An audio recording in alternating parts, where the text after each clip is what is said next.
السلام علیکم ورحمۃ اللہ وبرکاتہ۔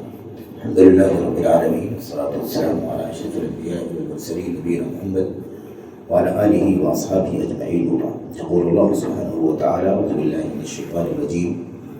ایاک نعبد وایاک نستعین۔ سورۃ الفاتحہ کی چوتھی آیت کریمہ ہے، اور جیسا کہ سلسلے میں شروع میں بات آئی تھی کہ یہ راجح اور معتبر بات یہی ہے کہ یہ سورۃ الفاتحہ کی چوتھی آیت کریمہ ہے، اور یہی وہ آیت کریمہ ہے جس کے بارے میں اللہ کے نبی صلی اللہ علیہ وسلم نے فرمایا تھا کہ اللہ تبارک و تعالیٰ فرماتا ہے فَإِذَا قَالَ عَبْدِي إِيَّاكَ نَعْبُدُ وَإِيَّاكَ نَسْتَعِينُ قال اللہ سبحانہ وتعالی هذا بینی وبین عبدی ولعبدی ما سأل۔ یہ آیت کریمہ ایاک نعبد، ہم تیری ہی عبادت کرتے ہیں اور تجھی سے مدد چاہتے ہیں۔ جب بندہ کہتا ہے اللہ تبارک و تعالیٰ سے یہ بات، تو اللہ عز و جل فرماتا ہے کہ یہ میرے اور میرے بندے کے درمیان ہے، یعنی اس کا آدھا حصہ میرے لیے ہے اور آدھا حصہ میرے بندے کے لیے ہے۔ یعنی بندہ اللہ تبارک و تعالیٰ کی عبادت کرتا ہے، عبادت اللہ تبارک و تعالیٰ کا حق ہے، اور بندہ اللہ تبارک و تعالیٰ سے مدد مانگتا ہے، مدد اللہ تبارک و تعالیٰ اپنے بندوں کی کرتا ہے، تو بندہ مدد پاتا ہے، یہ بندے کی چیز ہے، اور اللہ عز و جل عبادت کا مستحق ہے۔ اس آیت کریمہ میں دراصل اللہ عز و جل نے دو اہم اور بنیادی باتوں کا تذکرہ فرمایا ہے۔ ایک ہے اخلاص عبادت، جو شرک سے، ریاکاری سے، دکھاوے سے، نمود سے، شہرت سے، یا اللہ تعالیٰ کی بندگی کر کے کسی بھی طرح کا دنیوی ارادہ رکھنے سے، دنیا طلبی سے، اس کے اندر برات اور بیزاری کا اعلان ہے۔ تو ہر طرح کا شرک اور اسی طرح سے ریاکاری، دنیا طلبی، شہرت، اور اسی طرح سے عبادات پر مدح و ستائش کی چاہت اور اس کی خواہش، ان تمام چیزوں سے برات کا اظہار بندہ کرتا ہے اور کہتا ہے ایاک نعبد، ہم تیری ہی عبادت کرتے ہیں۔ اسی لیے مشرکین مکہ نے جب یہ بات کہی تھی کہ ما نعبدهم الا ليقربونا الى الله زلفى، ہم ان کی عبادت نہیں کرتے ہیں مگر صرف اسی لیے تاکہ وہ ہمیں اللہ تبارک و تعالیٰ سے قریب کر دیں۔ اس کا مطلب یہ ہے کہ عبادت کی نسبت صرف اور صرف اللہ تبارک و تعالیٰ ہی کی طرف ہو سکتی ہے۔ کہیں پورے کتاب و سنت میں اسی طریقے سے ایک مومن کی زندگی میں کبھی بھی عبادت کی نسبت کسی غیر کی طرف نہیں ہو سکتی ہے۔ عبادت کا صرف اور صرف رب اللہ تبارک و تعالیٰ سے ہے، کیونکہ وہی اس کا سچا مستحق ہے۔ غیر اللہ کے لیے عبادت کو پھیرنا ظاہر کی شرک ہے، اور اس کی ساری تفصیلات ہم اور آپ جانتے ہیں۔ اور ایاک نعبد کے اندر ایاک نعبد کی بات ایاک نستعین و ایاک نستعین میں دراصل اس بات سے برات اور بیزاری کا اعلان ہے کہ ہمیں کسی بھی طرح کا کبر نہیں، ہمیں کسی طرح کا غرہ نہیں، ہمارے اندر کسی طرح کا بڑکپن نہیں، بلکہ ہم ہر طرح کی کبریائی سے، بڑائی سے، غرور سے، یا اپنی طاقت و قوت پر ناز کرنے سے، اپنی طاقت و قوت پر اعتماد کرنے سے برات کا بیزاری کا اعلان کرتے ہیں۔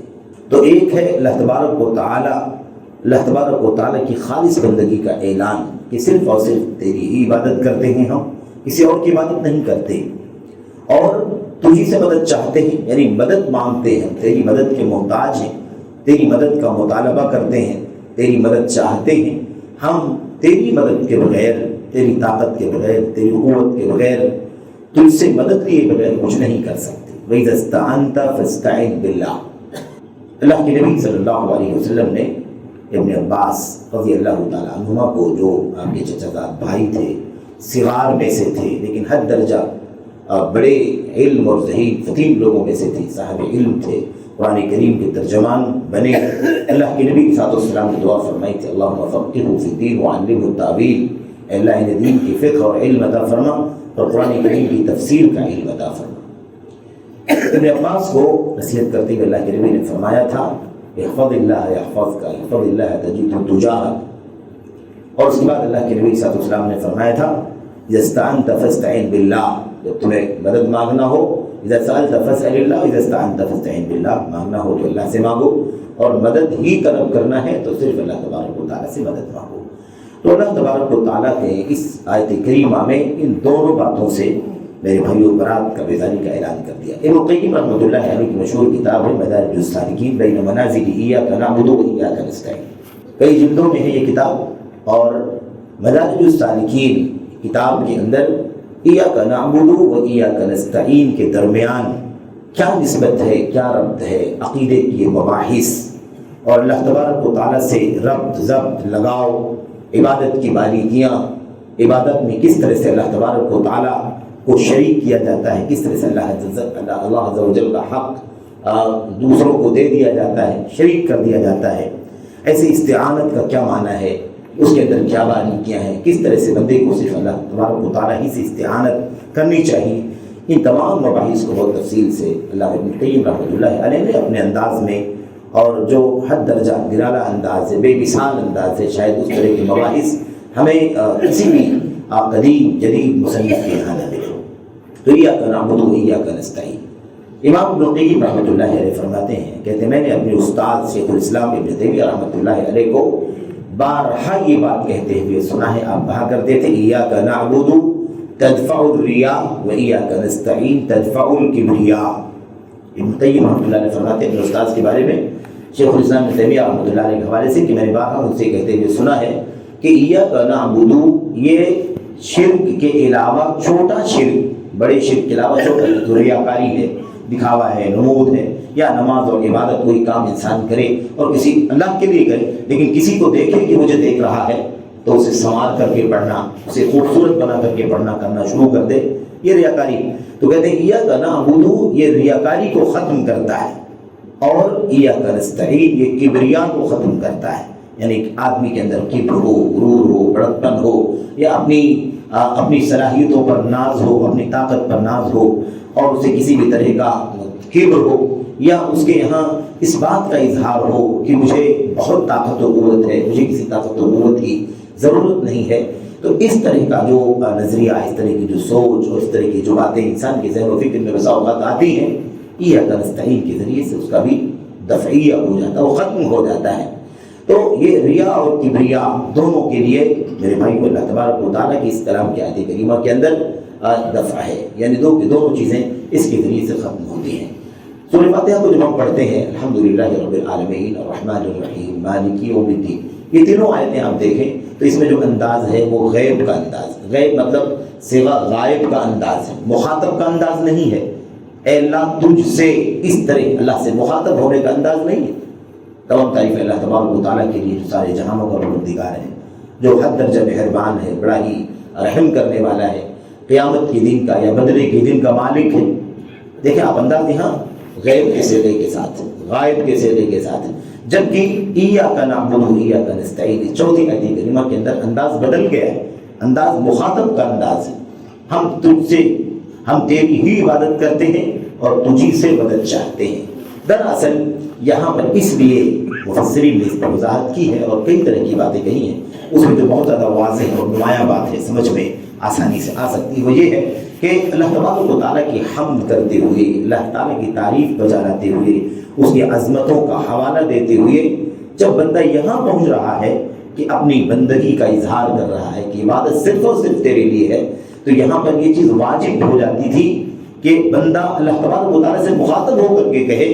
کہ ہم تیری عبادت کرتے ہیں۔ کیوں؟ کیونکہ یہ اب تعبد کا مقام ہے، بندگی کے اظہار کا مقام ہے، اس لیے اپنے آپ کو اللہ تبارک و تعالیٰ کے سامنے حقیر، ذلیل، بے کس، بے بس، کمزور اور بندہ ظاہر کرنا ہے۔ اس لیے تخاطب کا انداز، حاضر کا انداز اللہ تبارک و تعالیٰ نے اس چوتھی آیت کریمہ میں فرمایا ہے، اور معنی یہی ہے۔ آپ دیکھیں ایاک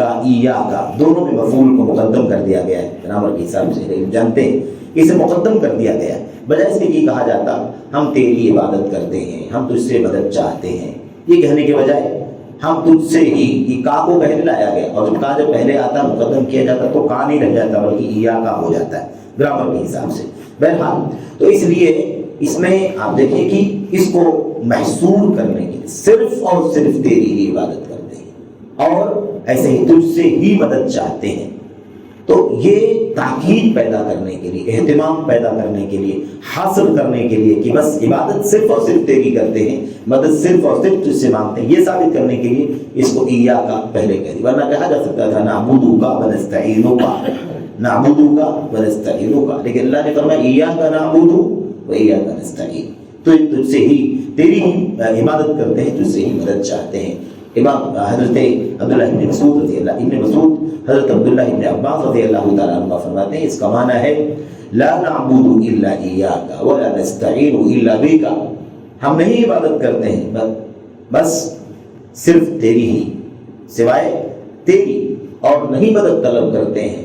سوائے تجھ سے، کسی اور کی عبادت نہیں کرتے اور سوائے تیرے کسی اور سے مدد نہیں چاہتے ہیں۔ تو بہرحال یہ اللہ تبارک و تعالیٰ کی کلام کی وہ آیت کریمہ ہے، سورہ فاتحہ کی جو چوتھے نمبر کی آیت کریمہ ہے، اور آدھا اللہ کے لیے آدھا بندے کے لیے ہے۔ اور آپ نے دیکھا ہوگا کہ بعض تفسیروں میں جو تفسیریں ان لوگوں نے کی ہیں جن کے عقائد اور جن کے منہج میں عقیدے کے اندر خاص طور پر فساد موجود ہے، کہیں نہ کہیں اللہ تبارک و تعالیٰ کے سوا غیر اللہ کو حاجت روا ماننے کا، ان کے سامنے ہاتھ پھیلانے کا، ان سے اپنی ضروریات کا سوال کرنے کا عقیدہ موجود ہے، اور خواہ وہ قریب کے ہوں دور کے ہوں، بہرحال میرے بھائیوں اولیاء سے صالحین سے مدد طلب کرنے کا نظریہ موجود ہے، کتابوں کے اندر بھی نظریے کے اعتبار سے اور عملی طور پر بھی موجود ہے۔ ایسے لوگوں نے تفسیریں لکھی تو ان تفسیروں کے اندر آپ کو یہ چیز ملے گی کہ اس آیت کریمہ میں جہاں اس کی نفی اللہ تبارک و تعالیٰ فرما رہا ہے کہ عبادت اللہ کے سوا کسی کی نہیں ہو سکتی، اور اللہ تبارک و تعالیٰ اس بات کا اعلان کر رہا ہے بندے کی طرف سے کہ بندہ یہ کہتا ہے کہ ہم صرف تجھ سے ہی مدد چاہتے ہیں، یہاں اس آیت کریمہ کی تفسیر میں، اس کے حاشیے میں، اس کے ترجمے کے بعد یہ بات بھی مفسرین نے لکھ دی، ہمارے ہندوستان کے مفسرین نے، کہ اس آیت کریمہ سے بہرحال اللہ تبارک و تعالیٰ کے اولیاء سے صالحین سے مدد مانگنے کی ممانعت ثابت نہیں ہوتی، اس کی گنجائش رہتی ہے، یعنی اس کے اندر وہ بھی شامل ہے۔ آپ بتائیے کہ جہاں اللہ تبارک و تعالیٰ توحید خالص کا اعلان کر رہا ہے، جہاں خالص بندگی کا اعلان کر رہا ہے، جہاں اللہ تبارک و تعالیٰ استعانت باللہ، صرف اور صرف اللہ تبارک و تعالیٰ سے استعانت کا اعلان کروا رہا ہے بندے سے، وہیں یہ بات اگر کوئی کہہ رہا ہو کہ اللہ تبارک و تعالیٰ کی خاص بندوں سے، اولیاء سے، صالحین سے بھی مدد طلب کی جاتی ہے، یہ کس قدر جرأت اور جسارت کی بات ہے۔ اللہ سے دعا ہے کہ اللہ تبارک و تعالیٰ اور آپ کو اللہ کے کلام کی آیات کی جو خاص پیغامات ہیں، خصوصی باتیں، اللہ تبارک و تعالیٰ ان تمام باتوں کو سمجھنے کی اور اس کے مطابق عمل کرنے کی توفیق عطا فرمائے، آمین رب العالمین، صلی اللہ علیہ وسلم وبارک علی نبینا محمد وعلی آلہ وصحبہ اجمعین۔ السلام علیکم ورحمۃ اللہ۔